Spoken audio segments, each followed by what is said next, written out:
Hey there, Roberta. So now that we are through your first corrections and we're on to your second, I'm just going to jump straight in and start having a look. So this is a two-part question, of course. Which of these and would society function better? Okay, so I can see...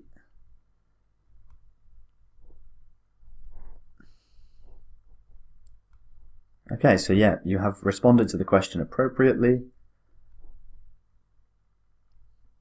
Your structure's good, you've used examples.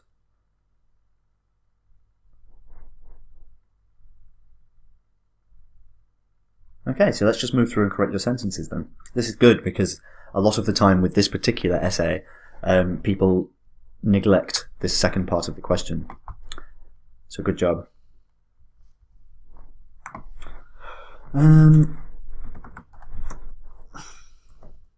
I would just use copyright law here. Copyright laws or copyright law. Maybe a comma there would make that a bit better. And that the absence of such policies and obligations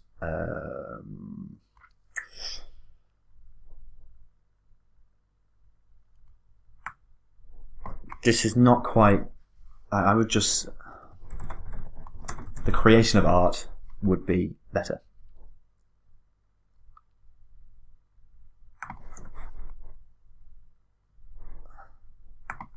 Should go there.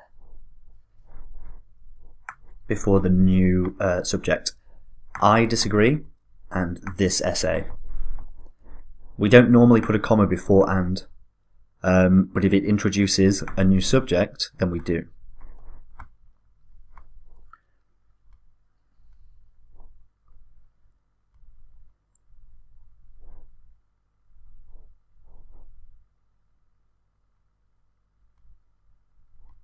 Let's say that it can be appropriately rewarded and financially supported. It doesn't ensure that it is, because some things do slip through the net, some things do go unprotected. But the whole point of it is to attempt to protect the work of creative people. So if we just change it so that it can be appropriately rewarded, then it works.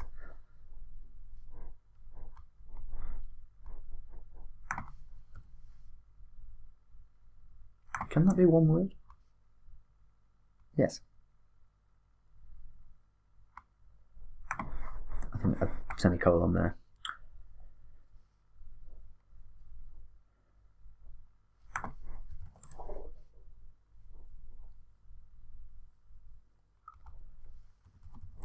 It would be better to say enforced.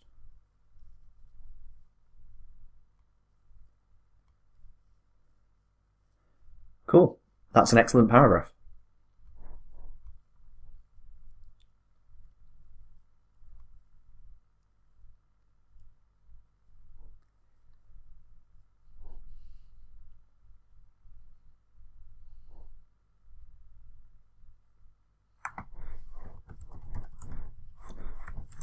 Despite the fact that there is always room for improvement, society is effectively handling copyright while building on meritocracy, and this is undoubtedly something to benefit from.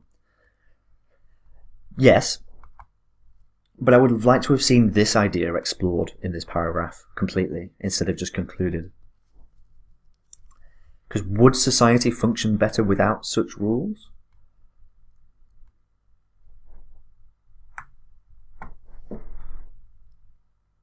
It's not really explained in the first half of the paragraph. Really, in the first half of the paragraph, what we're doing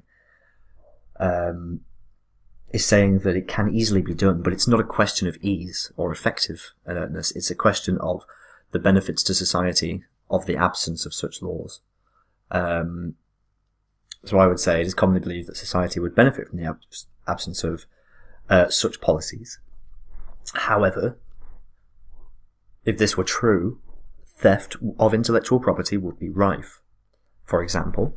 So I would have liked to have seen a more of this example of theft versus meritocracy, like rewarding people for the things they genuinely did and not permitting people to take reward for stuff that they didn't really come up with. So essentially, this second half of the paragraph should have been the whole thing. more fully explained. But that's actually a relatively minor point. Your work is very, very good. I'm not criticizing you, saying that it's bad. Your work is excellent. But I'm just giving you some more advanced tips.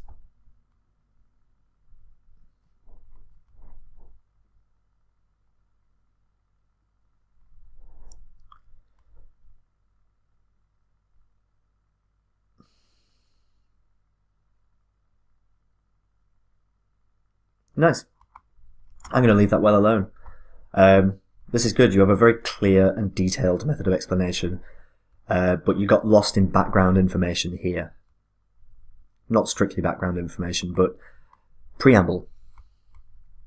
Let's have a look down here.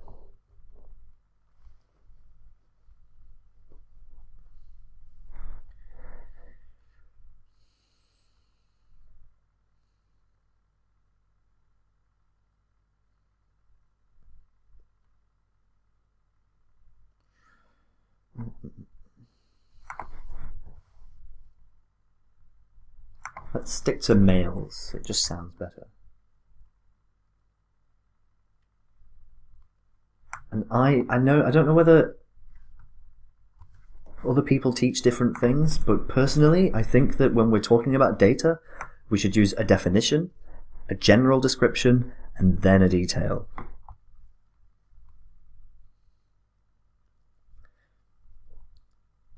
Maybe a discussion of trends at the end.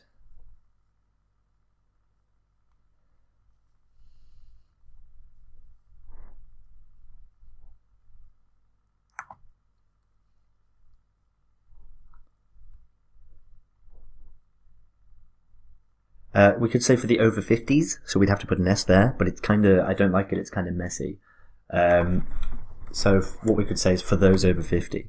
We clearly mean those people, but that's perfectly reasonable. And it's a proportion of the total, so it's in percentage.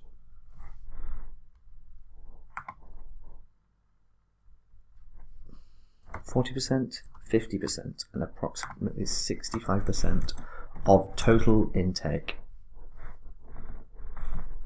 respectively.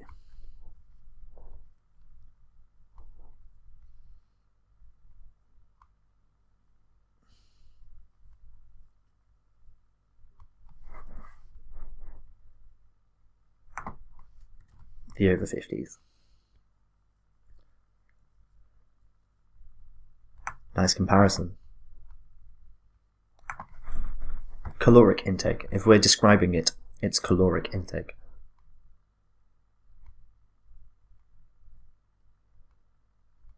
We could also mention,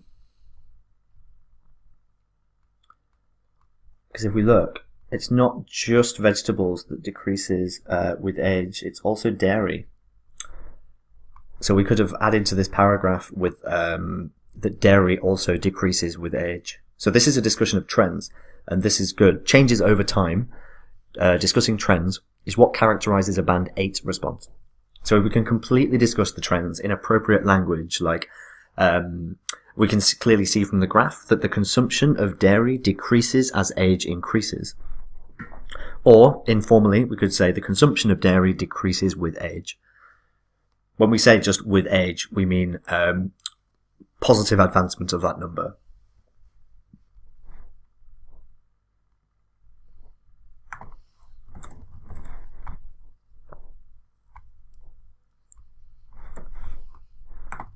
Overall, this is a really good response. There was just a few matters of tidying up. In future, it's good to define the graph, give a general statement, give details, and then talk about trends. I find it's better in that order. It doesn't really matter as long as the examiner gets a clear picture of the graph without having to look at it. Really, by reading this, I should be able to see this in my mind without looking at it. Obviously, I already know this graph very well because I correct several of these a day. But the examiner, when reading this, should not have to look at the graph. They should be able to clearly see the graph in their mind from your description. So I'll send these over to you now. Have a great day. Look forward to your next works. Bye-bye for now, Roberta.